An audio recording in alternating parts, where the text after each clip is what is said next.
ہمیں آج تک جو واقعہ معراج کے بارے میں بتایا گیا ہے کیا وہ درست ہے؟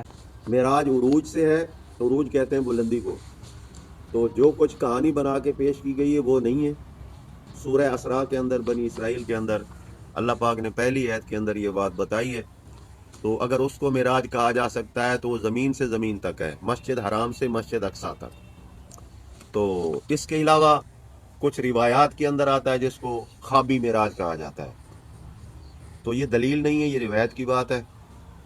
ہاں البتہ قرآن حکیم نے ایک اور خواب کا ذکر کیا ہے، علماء اس طرف گئے ہیں، لیکن اس کی وضاحت اللہ پاک نے سورہ فتح کے اندر دوبارہ کر دی ہے، سورہ بنی اسرائیل والا وما جعلنا الرؤیا التی اریناک الا فتنۃ للناس۔ تو دوسری جگہ سورہ فتح کے اندر اللہ نے فرمایا جو آپ کو میں نے خواب دکھایا تھا وہ فتح مکہ کا تھا اور وہ پورا ہوا، اب تم امن کے ساتھ اسی مکہ میں داخل ہوگے، سر منڈوا کے جاؤ گے، مراسم حج پورے کرو گے۔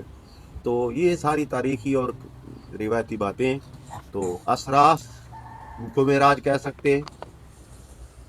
کوئی ایسی معراج نہیں جو آسمانوں پہ جایا جائے اور پھر اللہ کے رسول صلی اللہ علیہ وسلم، جس طرح بخاری کے اندر روایت موجود ہے کہ جنت جہنم دکھائی گئی، ابراہیم علیہ السلام دکھایا گیا، زانیوں کو تندوروں میں جلتا ہوا دکھایا گیا، فلاں ہو گیا فلاں ہو گیا۔ او بھائی جنت بھی ابھی چھپی ہوئی ہے، جہنم بھی چھپی ہوئی ہے، اللہ کا قرآن کہتا ہے۔ پھر ایسا معاملہ جو زنا کر کے مر گیا ہے اس کا حساب تو جلنے کا قیامت والے دن ہونا ہے، جہنم میں اس کو ڈالا جانا ہے۔ اب تندور میں تم کس کو جلا رہے ہو؟ وہ تو مر گیا، زمین مٹی کھا گئی۔ تو یہ ساری چیزیں خلاف قرآن ہے۔